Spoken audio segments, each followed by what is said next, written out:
Hi, everybody. So today we're going to do something a little bit different, a little bit fun. We're going to be reacting to a video that Belle of the Ranch has put out called Let's Talk About Trump Driving China and Canada Together. I'm sorry, I'm a little bit tired.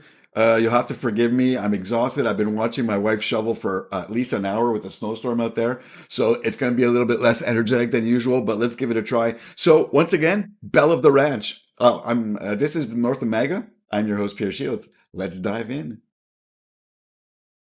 Well, howdy there, Internet people. It's Belle again. Hi, Belle. So today, we're going to talk about Trump's tariffs driving Canada and China together in nuclear-powered electric vehicles.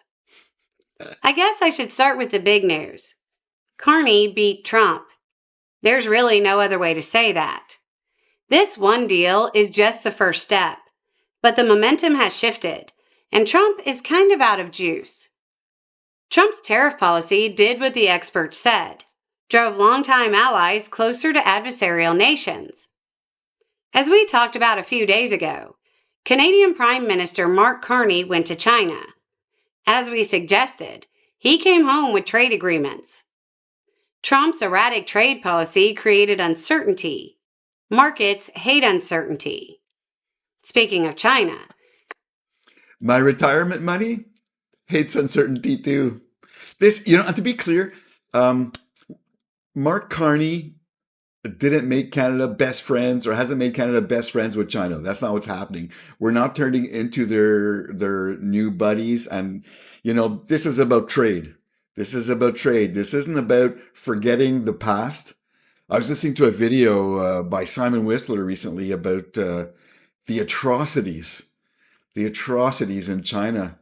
We don't forget. We don't forget Huawei. We don't forget the two Michaels. We don't forget. And also, I'll put a link. I have a video about the China trade deals that are happening now. Again, this is not to forgive the past. This is walking in with our eyes wide open.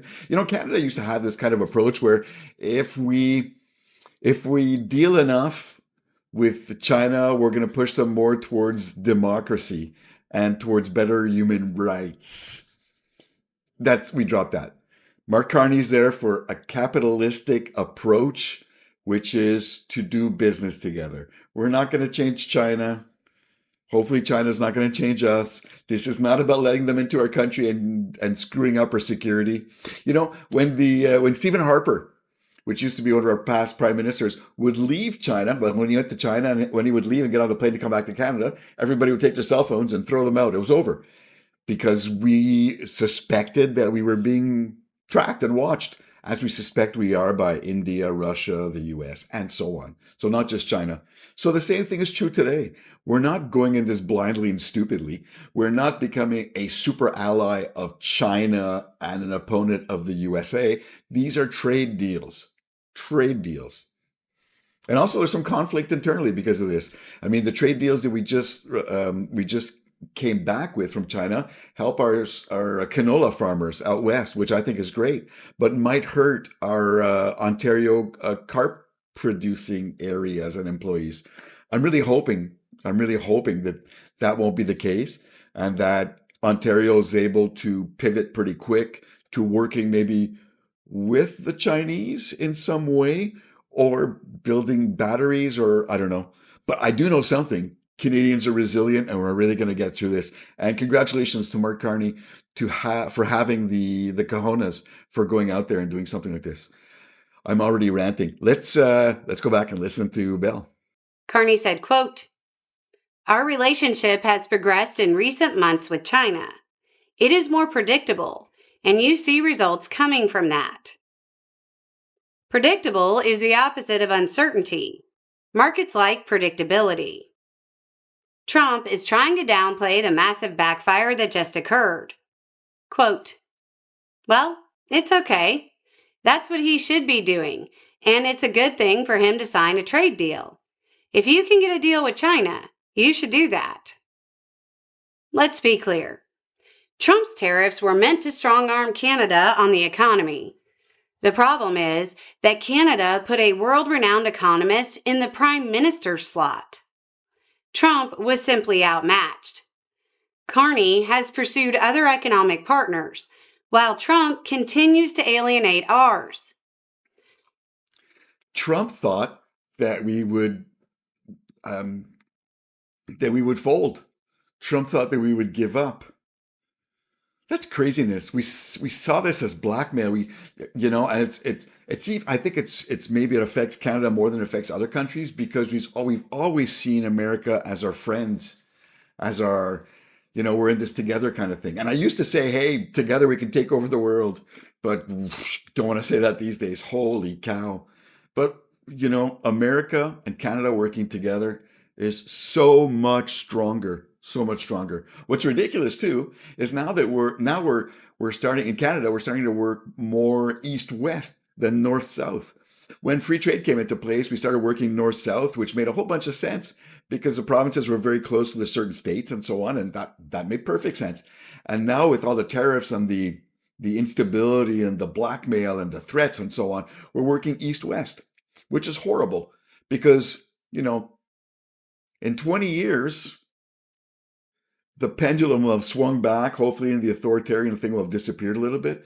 And everybody's going to want to go back to north-south because it makes so much more sense. It's terrible what's happening. It's terrible how it's happening. I know my American friends are trying really hard to make things right and to come back to common sense and working with allies. It's just really hard. Trump and his sycophants have they've really set up an environment where good Americans can't necessarily win. In my humble opinion, what do I know? I'm Canadian. Back to Bell. Trump's trade war in Asia may be unwinnable. China has no reason to work with the U.S. because they're gaining influence and we're losing it. My guess is they'll start stringing him along the way Russia does. So what's in the deal? The headline stuff is important. There's reduction on tariffs for Chinese electric vehicles coming into Canada, which will probably lead to Chinese investment in Canada. Then there's reductions on tariffs for Canadian agriculture products heading into China. Imagine a country's leader trying to get better market access for farmers. I'm sure American farmers would love to have Carney as their president right now. I feel pretty bad for the soybean farmers in the U.S., though I really do, and I feel bad for anybody in agriculture right now. It's a really rough world. It's hard work. It's it's year long. It's not 6 months of the year. It's just hard, backbreaking work. And to have no money come in at the end of the day and to have your president stab you in the back by sending money off to Argentina so that they swing around and sell their soybean to China and the US losing out.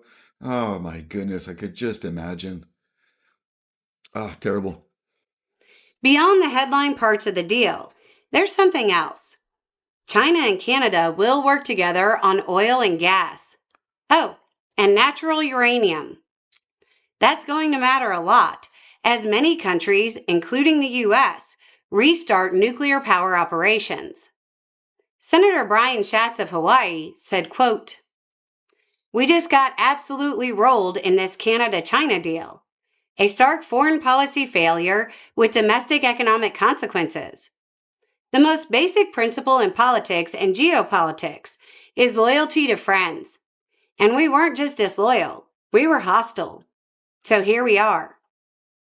Now, here's the other part, and it's the part that people who supported Trump's tariffs refuse to allow themselves to grasp. Canada now has an economic interest to support Chinese foreign policy a little bit more.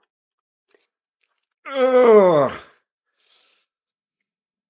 This is the part that I might not agree with. I'm not sure what you're going to say, Belle, but not necessarily. Because again, nobody's saying the Chinese are the good guys. Really, nobody's saying that.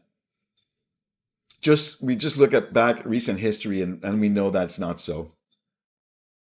Let's take a look at let's see where Bella's going to go. As Trump pushes our European allies away over some nationalist fever dream involving Greenland, while saying he was worried about Chinese influence. One of our closest allies is stepping out of line with U.S. trade policy and in line with China's. The world order that kept the U.S. and the U.S. economy at the top is cracking.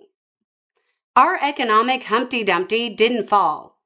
He was pushed from the White House roof. Anyway, it's just a thought. Y'all have a good day.